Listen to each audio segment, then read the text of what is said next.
como eu. Conversas de escritores com Susana Moreira Marques.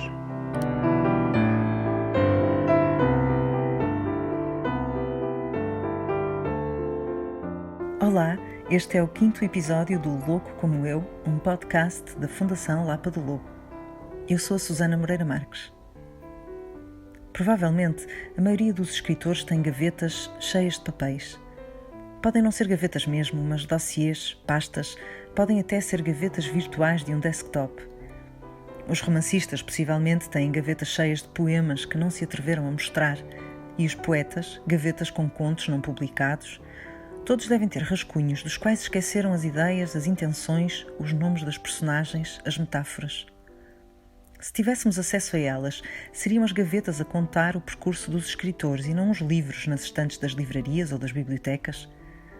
Um percurso cheio de passos em falso, de atrasos, às vezes de demasiada pressa. Um percurso de dúvidas e hesitações do qual sobram poucas certezas. Um percurso de rasuras, de repetições, de esquecimentos e de silêncios. Imaginamos espreitar essas gavetas e encontrar tesouros, arcas que mudam a história da literatura como a de Fernando Pessoa. Mas talvez seja, na maior parte dos casos, uma desilusão, vislumbrar aquilo que foi propositadamente deixado escondido, o processo de trabalho à vista. Em alguns autores, a ideia da própria construção do texto faz parte do texto em si e, com ela, a fragilidade dos seus alicerces. É isso, talvez, que faz a poesia de Rosa Oliveira tão íntima, mesmo quando nos poemas não nos conta nada de relevante sobre ela. Se tivesse que escolher um só tema para dizer como é a sua poesia, esse tema seria o tempo. Mas o tempo é a principal matéria-prima de toda a escrita. Rosa Oliveira é a minha convidada de hoje. Nasceu e cresceu em Viseu, mudou-se ainda jovem para Coimbra, onde vive atualmente. Tinha 55 anos quando publicou, em 2013, Cinza, o seu primeiro livro de poesia, e venceu com ele o prémio Pen Club Primeira Obra. Desde aí não tem parado de publicar. Para além de Cinza, publicou, com a tinta da China, os livros Tardio e Errático. Em 2020 lançou um pequeno livro com a Não Edições chamado Desvio-me da bala que chega todos os dias. O título vem de um verso do poema Vacilante, que começa assim: Querem falar de sinceridade? Pinto quadros abstratos. Os campos são sempre castanhos e desvio-me da bala que chega todos os dias. Dá um trabalhão ser invisível, mas gosto de estar na estrada onde ninguém passa. É alguém que não gosta de demasiada atenção, mas também não se furta a entrevistas. Falámos por Zoom, ela com cenário de livros atrás, aos quais recorreu uma outra vez para relembrar um verso ou um autor de que gostava muito.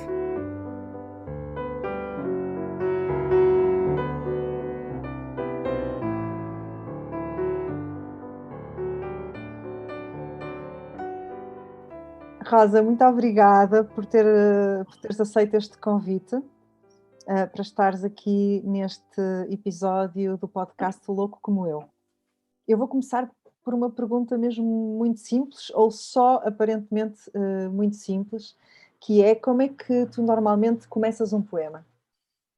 Não tenho normalmente, porque varia muito. Às vezes é uma sequência que surge já tão elaborada, de repente, que já tem uma configuração, já tem um vestido, digamos, uma certa estrutura. Outras vezes é só uma frase ou uma ou duas palavras, portanto não tem um começar habitual. Tal como não tem um começar o momento ou o local em que pode surgir, não há um hábito ou não há um modelo que eu possa estabelecer. Portanto, pode começar com uma palavra e pode começar quase com a visão de uma página, não é com a visão imediata de uma página, mas quer dizer com sequências de versos que vão brotando, que vão saindo. Brotar não é a palavra melhor, porque eu não acredito em inspirações, mas que se vão alinhando de uma forma lógica, tal como nós estamos a falar, pronto, assim, espontaneamente. Mas depois a construção desses poemas leva-te bastante tempo, não é? Eu li numa entrevista que tu deste que alguns deles até demoram anos. exatamente. Depois, um poema que surge já com, um certo formato, com uma certa formatação, com uma certa sequência, pode levar pouco tempo a ficar pronto. Mas também já me aconteceu poemas muito longos, que precisamente são demasiadamente longos ou complicados, ou reflexões muito intrincadas que já tenho tido, e cujo burilamento, aperfeiçoamento demora muito tempo. Quer dizer, depois digamos, a forma final pode ser relativamente rápida, ou pode ser muito demorada. Portanto, não há, de facto, também para a forma final um padrão definido. E nesses Depende muito, não sei bem de quê, sei lá, como quando nós pensamos numa coisa e temos uma ideia, vemos logo clara, ou às vezes temos a suspeita de alguma coisa e vemos ali uma hipótese, mas precisamos ir a trabalhar. Acho que é como a formação de qualquer pensamento que nós tenhamos. É engraçado essa comparação que estás a fazer entre a escrita e o pensamento, porque Uhum. há um verso que tu tens num poema, eu agora estava aqui à procura de qual é exatamente o poema, mas em que dizes escrever primeiro, pensar depois. Não sei em que contexto é que eu digo isso, gostava de o situar, porque não é propriamente a minha forma É no cinza, de produzir. por No acaso achei sim, muito interessante e por isso é que me chamou a atenção. ok, Chama-me a atenção porque o cinza é o teu primeiro livro. Já vamos falar um bocadinho mais sobre isso. sim, E logo no primeiro poema, que eu acho que é um poema lindíssimo, em que falas do rebelo e é inspirado no rebelo, sim. é nesse poema que tu usas este verso, usas esta ideia. Já encontrei. Na página 12, no final, na penúltima estrofe. Aliás, eu gosto muito Começa desta assim. estrofe. Esta estrofe é linda, que é sentada nos meus dias, nos meus sonhos, assisto à vida ínfima das coisas e de nós nas coisas, objetos úteis que nos fazem tropeçar, acordos, mediações, olhos nos olhos com o mal. Estou no fundo das escadas da casa da Rua 18, a escrever primeiro e pensar depois. As ruas antigas não Ok. mudavam de cara de ano para ano, enquanto pestanejas dura a guerra de Troia. Sim, é aqui esta ideia de escrever primeiro e pensar depois aparece aqui num contexto retrospectivo, impulsivo, de jovem, mas não é, de facto, eu estou-me aqui a ver atualmente, ou na altura em que escrevi isto, retrospectivamente em relação à infância, ou à adolescência. Mas não é o meu procedimento de escrever automaticamente e pensar depois. Quer dizer, se nós pensarmos que muitas vezes se escreve e depois se reescreve, pode-se aplicar isso do escrever e pensar ou repensar. Mas a minha escrita não está, de facto, desligada do pensamento, como não é puramente emotiva, de jeito nenhum, porque não é essa a prática que eu tenho, de um lirismo muito emotivo, muito impulsivo.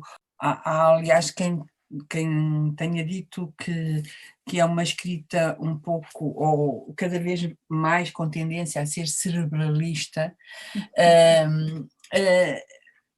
eu não vejo isso como uma crítica negativa. Quem o diz pode ver isso de uma forma negativa, mas eu não vejo assim. Eu ainda há tempos estava a pensar nesse assunto, no cerebralismo, por oposição a uma escrita mais visceral, mais apoteótica, mais frenética, e de facto não sou apologista de uma espécie de um cerebralismo frio ou estanque ao mundo, não é?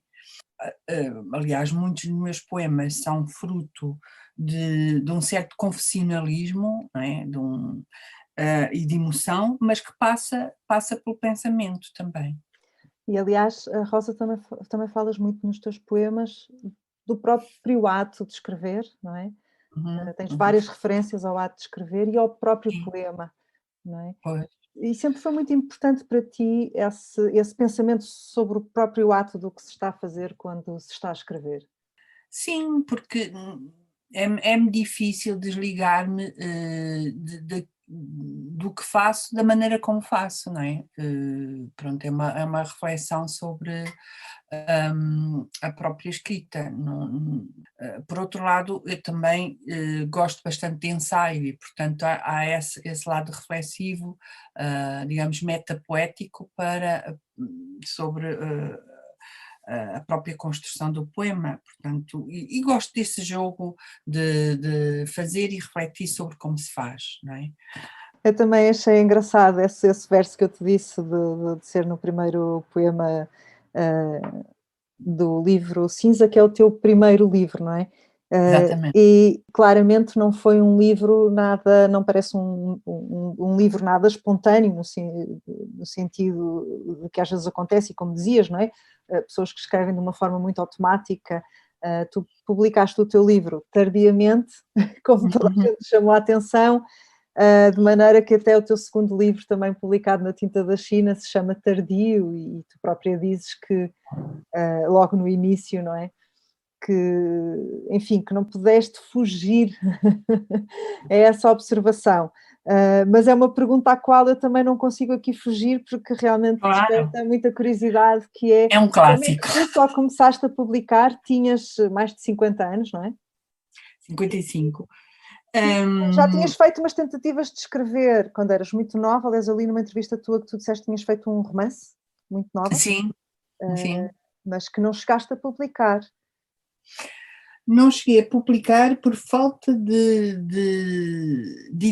editor, não é? Eu tentei várias vezes, aliás, tentaram mais amigos meus que insistiam mais na publicação do que propriamente eu. Eu ia um bocadinho a reboque, porque tinha algumas dúvidas sobre o dito romance. Ainda bem que não o publiquei, porque ele de facto era um romance muito complicado, mistura de géneros, muito experimental. Quer dizer, não escrevi aquilo com preocupação de publicação, escrevi aquilo porque me apetecia escrever aquilo e misturar tudo e fazer todas as experiências que me dessem na cabeça, portanto havia colagens, havia fotografias pelo meio, havia partes de poemas, não era uma narrativa convencional que fosse facilmente assimilável ou divulgável. Portanto, tive alguma dificuldade em publicá-lo e depois desisti, naturalmente. Achei que, pronto, estava encerrado esse capítulo. E depois, durante anos, fui escrevendo, enfim, textos soltos, que poderíamos dizer uma mistura entre a poesia, o ensaio, a narrativa, uma hesitação entre os vários géneros, mas para a gaveta, fui escrevendo para a gaveta. Nada ficava, a meu ver, concluído, ou nada tinha uma sequência suficientemente relevante para ser publicada. E foi muito mais tarde, graças à internet, que houve algum desbloqueio, ou seja, é mais fácil, pequenos textos, tu ponhas na altura dos blogs ainda, que se ponha num blog e que carrega-se na tecla, está publicado e as pessoas recebem no imediato, leem e comentam, não é? E isso de alguma forma permitiu que eu fosse descarregando para ali algumas gavetas do escrito e outras que vinham na sequência e criando novos textos que vinham na sequência desses, ou até, quer dizer, é aquele velho ditado que o comer e o coçar vai de começar, não é? Ou às vezes é o publicar, e que neste caso foi o publicar, o divulgar, que permitiu algum desbloqueamento e uma certa desacralização também da publicação, não é? Porque vemos sempre a publicação envolta numa certa aura e,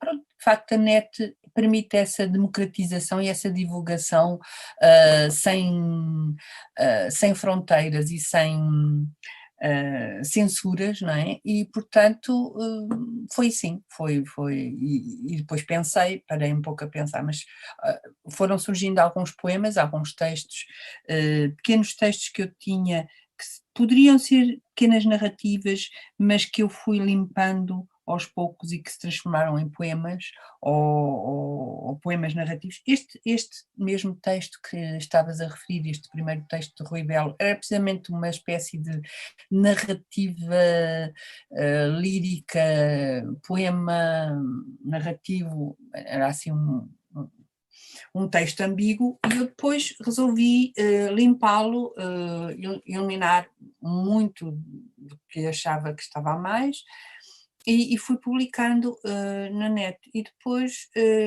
num blog, e depois de repente parei a pensar porque é que eu estou a fazer isto, porque não juntar tudo e arriscar uma edição, e foi assim.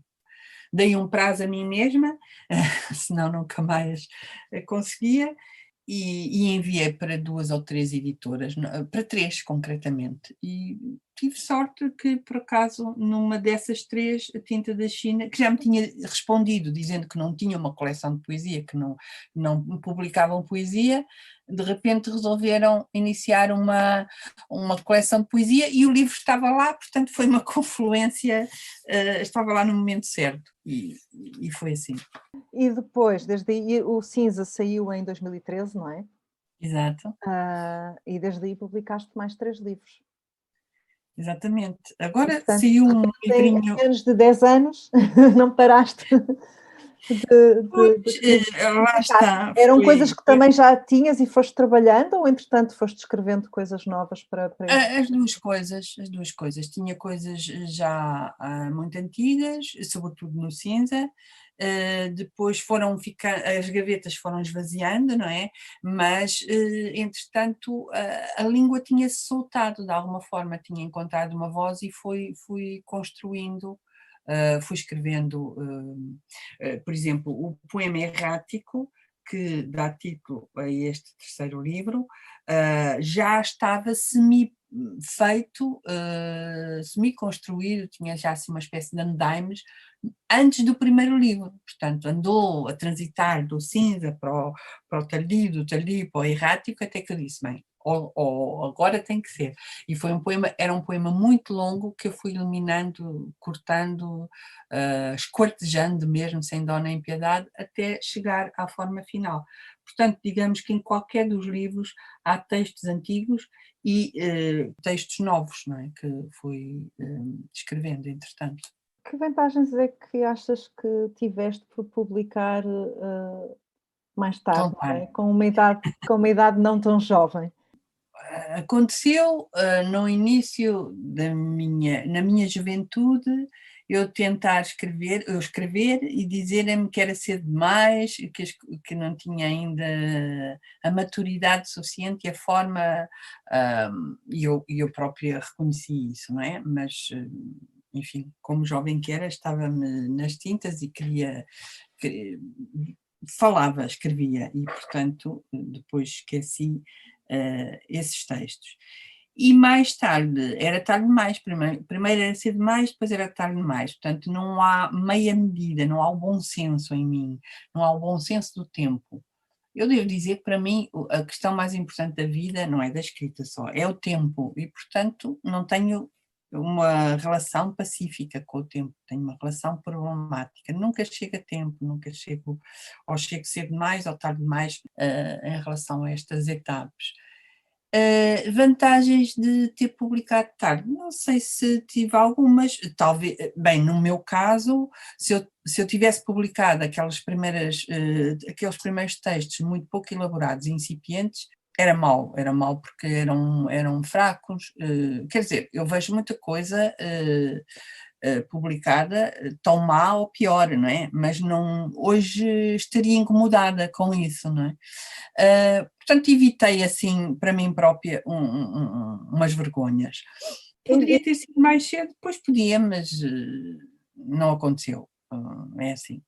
A vida também se interpôs, quer dizer, até que ponto tu também não escreveste porque estavas a fazer outras coisas? Exatamente, quer dizer, eu fui escrevendo, não é?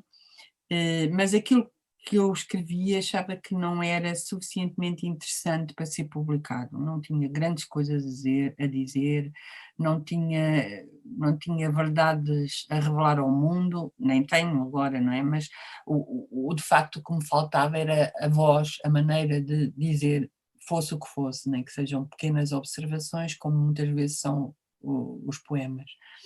Havia uma certa desincronia com a minha própria visão, talvez uma maturidade e perder um pouco o medo também. Também há aqui um certo receio de nos expormos. Escrever é expor-nos muito, não é? E, portanto, acho que foi esse passo. Mas, quer dizer, nem toda a gente tem que começar cedo, nem toda a gente tem que começar tarde. O Rimbaud acabou a carreira dele aos 19 anos, não é? Enfim. Nós temos o famoso caso do Saramago, não é? Que também começou tarde. Pois, exatamente, eu estava a pensar e foi nele. a tempo de Nobel. Mas a poesia chega dificilmente ao Nobel. Mas também é curioso isso, porque eu penso que há esta ideia de que há muitos romancistas tardios, não é? Mas sempre nos habituámos a associar a poesia e o dom da poesia, não é? À juventude, não é? Esta ideia de que os poetas são jovens, não é? Ou fazem-se jovens. Enquanto que em relação à ficção não há tanto esta ideia. Também não sei exatamente porque é que nos habituámos a pensar assim, não é? Que a poesia não chega tarde. Talvez porque de certa forma, muita gente na sua juventude arriscou uns versinhos. Pode não ser poesia, mas arriscou uns versinhos, não é? Ainda há aí subjacente a ideia um pouco romântica de o texto poético ser espontâneo, ser fruto da emoção, ser fruto de um impulso. E, portanto, ligado à juventude e à ousadia, não é? E pouco ligado à maturação e à reflexão. Acho que ainda subsiste essa concepção romântica que se impregnou tanto na nossa concepção do poeta, ligado ao gênio, ou inspirado, ou divino, e que nunca mais nos larga. Tal concepção, não é? Há pouco usaste precisamente a palavra hesitação e tu no tardio dizes por hesitar escrevi tarde, mas Exatamente. também tens um verso que diz escrever e falar é hesitar constantemente. Exato. Eu queria que me falasses um pouco desta ideia da hesitação como parte do processo criativo. Pois aí penso que hesitar aparece aí em dois sentidos. Hesitar no sentido de arriscar dizer, não é? Mas também tem a vantagem de não dizer precipitadamente, ou seja, avaliar o peso das palavras. Hesitar é ao mesmo tempo avaliar, pesá-las, mirá-las, trabalhá-las, e portanto é a hesitação do pensamento, mais uma vez, não é? O pensamento suspende a ação. Enquanto se pensa, não se age, hesitamos, não é? É a velha posição do Hamlet, não é? Que hesita e não age, mas enquanto não age, não mata. E, portanto, tem as suas vantagens, às vezes, não agir. Por outro lado, não agir é ficar eternamente suspenso na paralisia. Portanto, há aqui uma fronteira difícil de definir, não é? Uma fronteira perigosa. Ao mesmo tempo, precipitar-nos é isso mesmo, é dizer ser demais. Retermos pode ser nunca dizer e, portanto, hesitar está nesta zona, não é?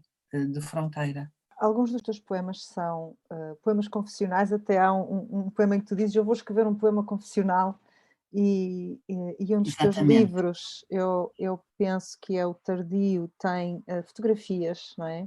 Sim. Tuas até, mas eu também fico a pensar que há uma exposição tua, mas também há uma proteção dessa exposição, ou até um esconder-se, não é? A poesia pode ser para revelar, mas também para esconder, e tu neste último livro, o Desvio-me da Bala Todos os Dias, Sim, que é um pequeno livro que lançaste agora, o mais recente, com a Não Edições. exatamente. Tens um poema vacilante, que também faz pensar em hesitação, chama-se Vacilante, e dizes: Sim, sim, "Há um sim. trabalhão ser invisível". E é Tu achas verdade. que o poeta, de certa forma, desaparece no poema? Aparece e desaparece, não é? Este jogo constante não está ali nu, esparramado, em exposição total, pronto a ser vergastado ah, por todos. Mostra-se, mas esconde-se até. Aliás, é a ideia da metáfora, não é? Que é de qualquer figura, que ao mesmo tempo se mostra e esconde, diz e não diz, diz de uma forma enviesada, não é? E, portanto, lá está a tal ideia de hesitação, de nos tornarmos invisíveis, mas é tornar-se invisível, não é ser espontaneamente invisível. Portanto, há um trabalho de nos escondermos de invisibilidade que deixa, como diz a expressão, gato escondido com o rabo de fora, não é? Esta invisibilidade também tem a ver com o anonimato, que para mim é importante, com o anonimato e com a comunhão que eu não deixo de ter, nem nunca poderia deixar de ter, com o dia a dia. Pronto, o dia a dia para mim é importante e as pessoas vulgares são as pessoas mais interessantes.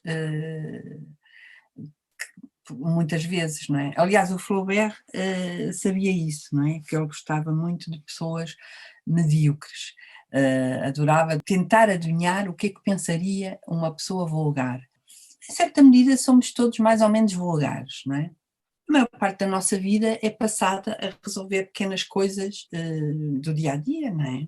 Esse cotidiano também está muitas vezes presente nos teus poemas. Exato. Esse cotidiano aparentemente insignificante, não é? Também é isso que me faz às vezes pensar em certos poemas, ou que faz gerar certos poemas, que é a observação de uma cena, ou ouvir um diálogo ou uma frase de alguém em algum sítio, não importa, no supermercado, na rua, e aí estão as pessoas a viver e a construir o dia a dia, a fazer a história da humanidade, que somos todos, não é? A bala que chega todos os dias é o desafio da vida, não é? É o desafio, e às vezes são desafios muito violentos que a vida nos lança, não é? Outras vezes é só a vulgaridade, também é um desafio sobreviver a isso, não é? Tu vives em Coimbra agora, Sim, sim, certo? E és de Viseu, sim.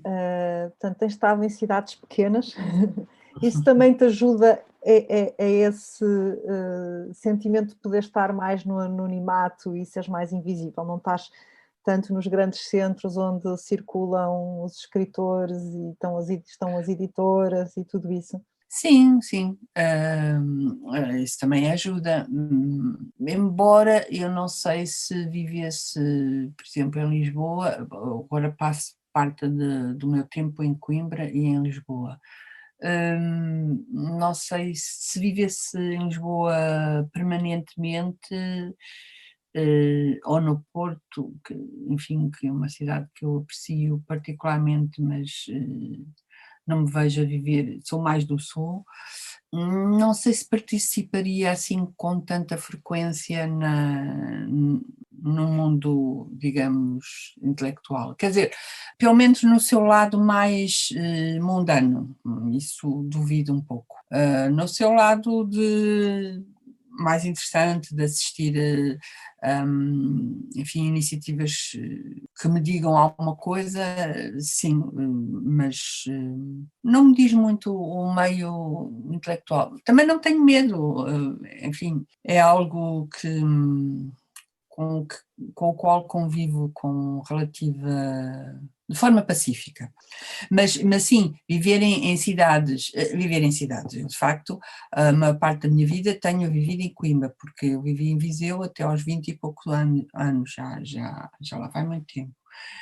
Foi a minha infância e juventude. Permite-me preservar-me bastante mais e permite-me ter tempo, sobretudo, ter mais tempo. A literatura já estava presente na tua vida, em Viseu, na tua infância e na tua juventude? Foi uma infância e Sim, juventude sim, com livros? sim, sim, sim, sim. Já estava, porque eu, para já, eu era nós somos duas filhas, e eu era bastante mais velha, era e sou mais velha que a minha irmã, e portanto até aos 7 anos eu vivi sozinha, era a única criança. Depois também era a mais velha de todas as crianças na família, portanto não havia crianças na família, nem primos, nem... Portanto, as distrações eram os livros e brincar sozinha, e não tinha vizinhos na altura. Mais tarde é que a nossa vida, ao mudarmos de casa, se modificou um pouco, portanto a minha irmã, que é 6 anos e meio mais nova que eu, já apanhou outra estrutura. Portanto, o refúgio eram os livros, de facto, a televisão era quase inexistente, não é? E o resto, portanto, eram os livros o mais fácil, a maneira mais fácil de uma rapariga matuta se refugiar num mundo privado. Portanto, foi cedo essa E, habituação. curiosamente, a tua irmã também escreve, não é? Sim, sim. Ela escreve biografia, que é uma profissão declarada não existente em Portugal, com muita dificuldade, mas insiste, e ainda bem que insiste nesse percurso. Uhum. Claro, tem que haver alguém para o fazer, ainda bem. E a música? É muito importante para ti, tu tens as tuas epígrafes dos teus 3 primeiros livros, são todas músicas, uma de Bob Dylan, uma do Leonard Cohen e outra dos Roxy Music, se não estou em erro. Sim, sim, Foi uma coisa importante para ti também, ao cresceres a música? Continuas a ouvir muita sim. música? Escreves a ouvir música? Não escrevo a ouvir música agora. Eu de antes fazia tudo a ouvir música, desde, menos dormir, não é? Portanto, cozinhar, tomar banho, estudar, sempre com música. Aos poucos, não sei porquê, mas acho que já encontrei várias pessoas que me dizem o mesmo. A música não nos permite concentrar-nos, torna-se perturbadora. Portanto, eu agora, quando quero ouvir música, ouço música. Não consigo sequer ler e ouvir música. Mas a música continua a ser muito importante, e eu escolhi textos ligados a músicas que quer os textos, quer as músicas foram e são importantes para mim. Também porque não queria, na abertura dos livros, não preferia uma música, se pudesse lá pôr a música mesmo a tocar, era aquilo que eu gostava, mas pronto, para as pessoas ao menos imaginarem e se lembrarem do som, em vez de ser mais texto como aquele que se vai seguir. Portanto, é uma questão de equilíbrio, é uma questão estética mesmo e de gosto particular. Mas se tivesse assim umas epígrafes alternativas para a tua Sim. obra, quem eram os poetas que estariam nestas epígrafes? Quem é que são os poetas que te inspiram, têm Bem, eu influenciado? tenho algumas epígrafes, apesar de tudo, não muitas. Ahm, tinha, normalmente tenho muitas, mas acabo por ir eliminando para limpar um pouco o texto, para não ficar tão pesado. Também é essa a razão porque coloco músicas no início, porque acho que torna o livro mais equilibrado e menos pesado de texto. Embora aqui o que esteja são os textos da música. Quais são os poetas? Bom, é relativamente fácil determinar através das referências que eu vou fazendo muitos poemas.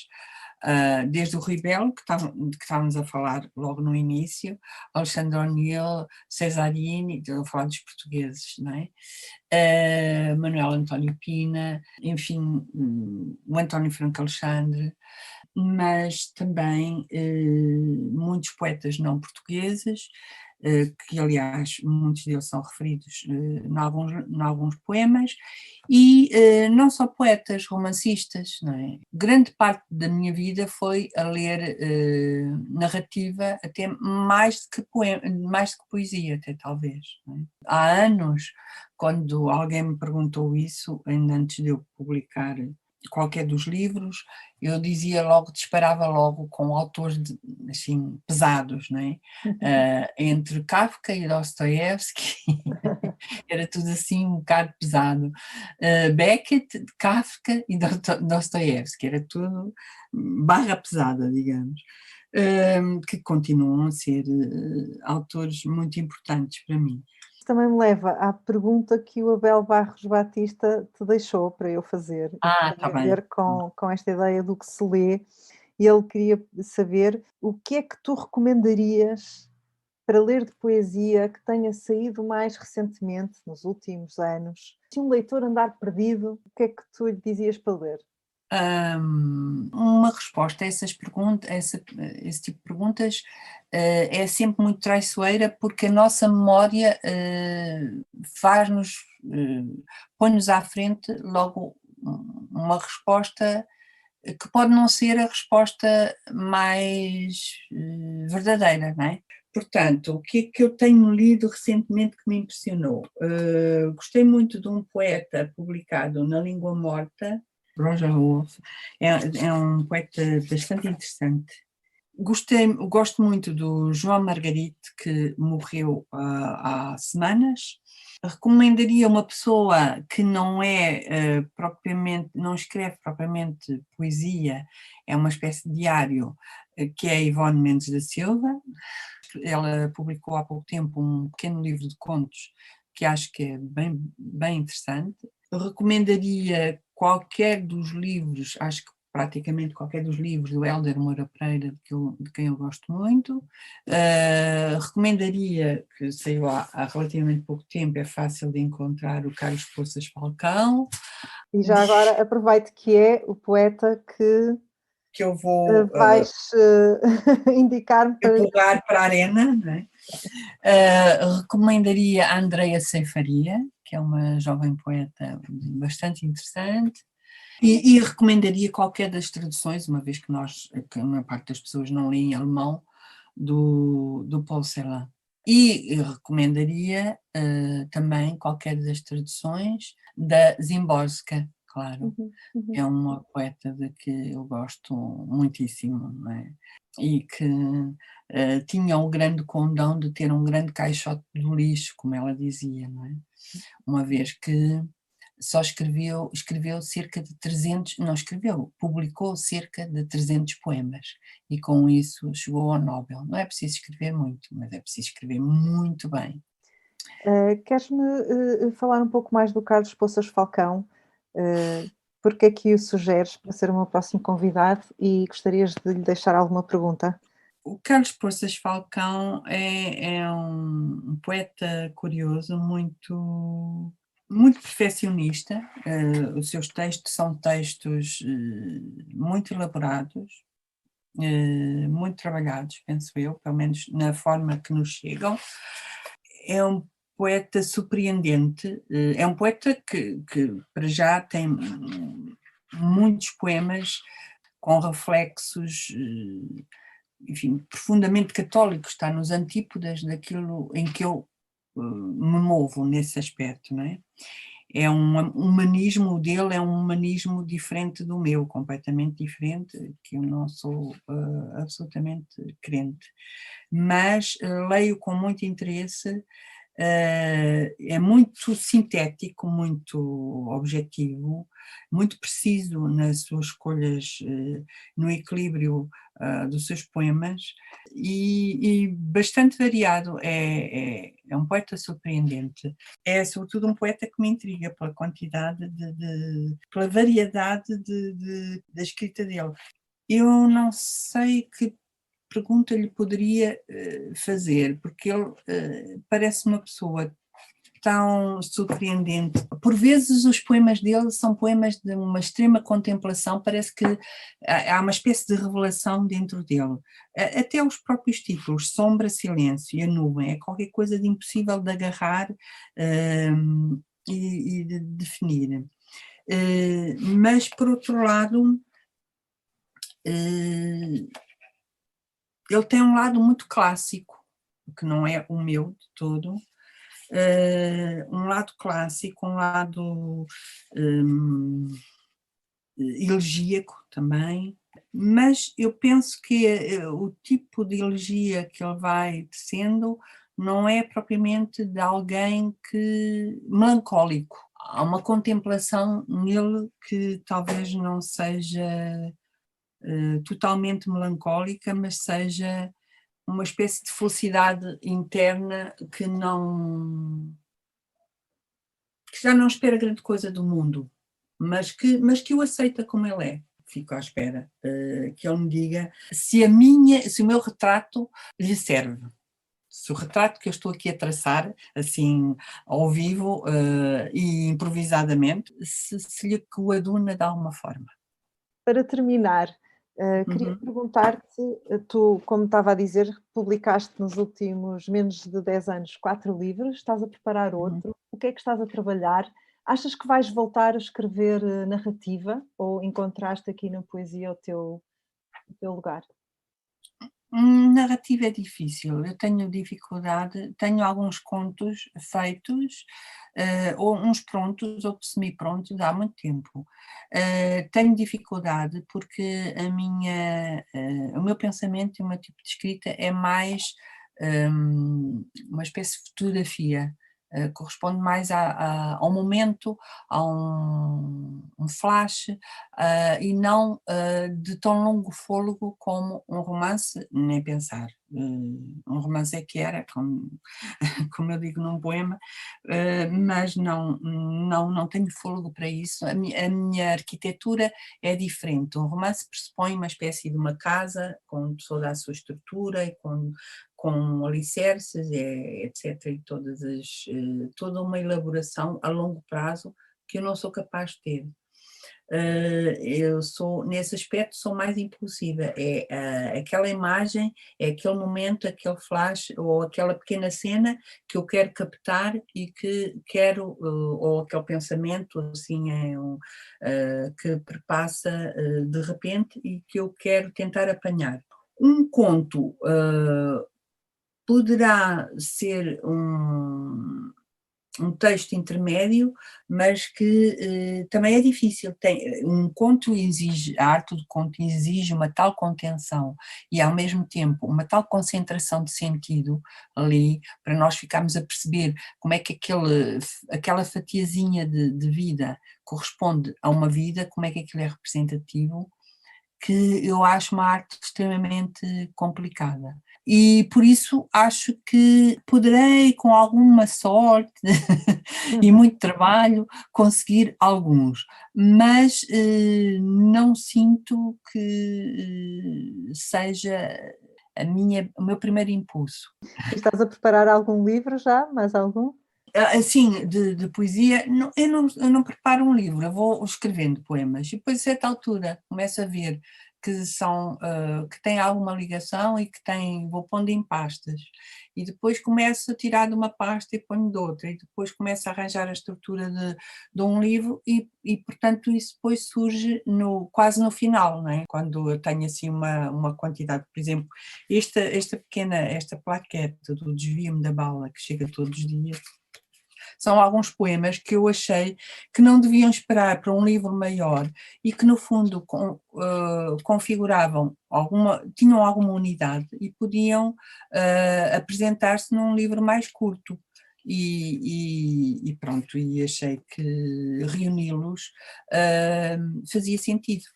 Rosa, muito obrigada, foi um grande prazer. Obrigada por estares aqui hoje comigo.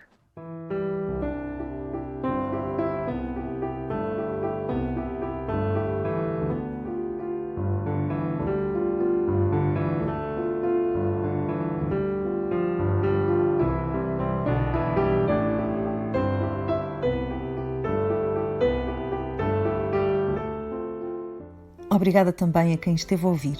Este podcast é feito com a preciosa colaboração e edição do Rui Fonte. A música é de Joana Gama, a tocar Eric Satie. Até para a semana.